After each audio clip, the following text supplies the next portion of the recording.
All right, we're taking a look at a question from Beline, one of our students here, and Beline says, under 11.5.1.2, it states the stakeholder register identifies potential owners for risk responses. It's a little confusing. I'm understanding is the potential owners for risk response is documented in the risk register. Yes. So, Beline, what they're saying here in essence is you have a risk register. So let's go to a whiteboard real quick. Okay. So let's say this is your risk register here. And you have potential risk owners. What is a risk owner? A risk owner is typically that person who owns the response to the risk and whose objectives are affected by that identified risk. So if you have a potential risk owner, let's say Joe is our potential risk owner, this is only a placeholder, right? In fact, on most risk registers, you'll just have risk owner. It won't say potential, but you could put a note here to say Joe is a potential risk owner. Potential. You find your potential risk owners earlier on in the project, but as you proceed, you could identify a better risk owner or someone who's better suited to be the risk owner. So what happens? Well, if you find someone else, you just get rid of Joe and you put in another name. So I think the confusion is coming from realizing that the risk owner field can change many times throughout the project. You first of all identify who a potential risk owner is. So you said 11.5, let's go to 11.5. 11.5.1.2, let's read it in the PMBok guide.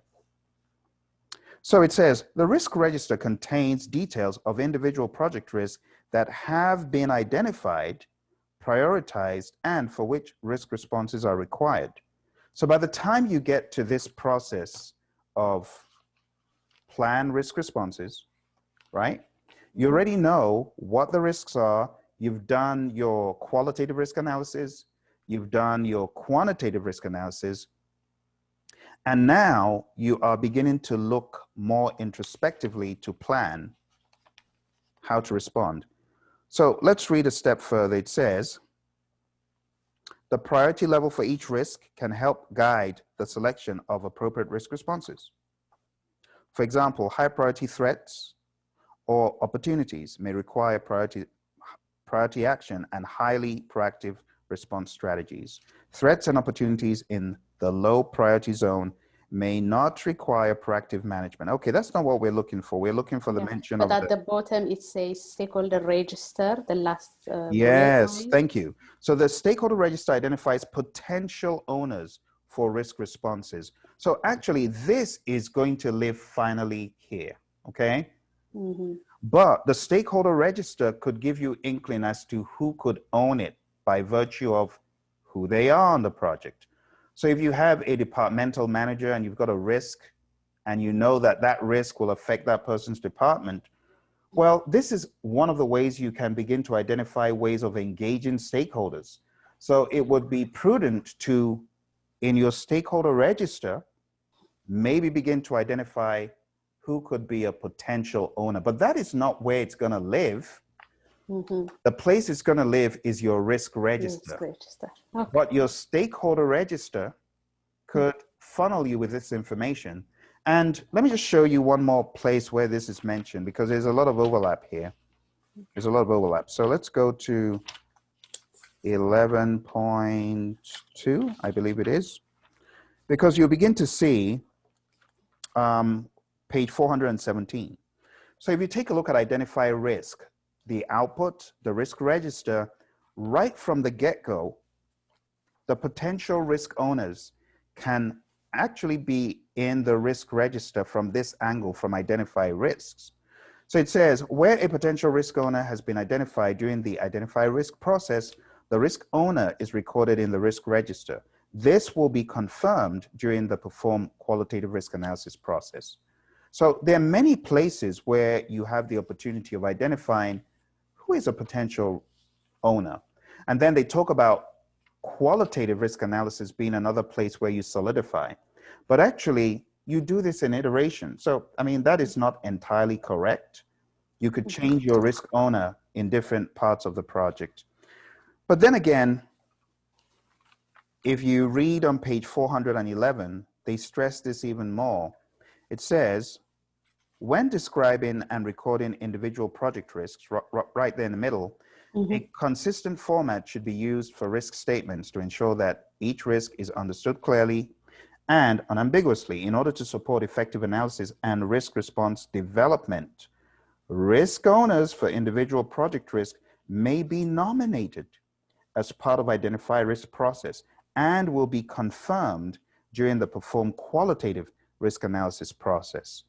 You see, but that does not negate the fact that in 11.5, when you're planning risk responses, you could again use your stakeholder register for good measure. So all this shows you is the PMI have a lot of redundancy in the PMBOK guide, and mentioning the risk register as a potential source of, oh, well, you should look at your risk register to know who a potential owner should be. I won't mark them down on it, but I would have said they could have perhaps removed that by this point in 11.5, because by now we've already done potential risk owners. So I understand your confusion, but just look at it as, well, it's PMI being redundant, just for good measure, as usual. Because, I mean, when you go to chapter 13 to 13.1, and you take a look at the stakeholder register, and you read on page 514, you don't really find this risk information there.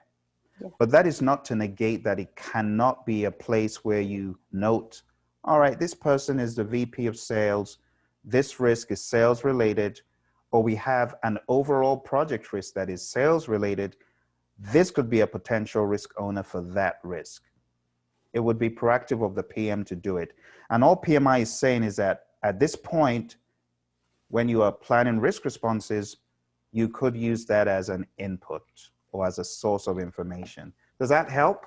Yes, definitely. Thank you. You're welcome. You're welcome. Yeah. Thanks for asking the question. We'll probably see this on YouTube, in the future, one of our drill sessions, all right? So if you're not one of our students and you're watching this, go on down to Praizion.com, take a look at the offerings we've got. This is how we solve problems and answer questions our students have. Take care. Bye for now.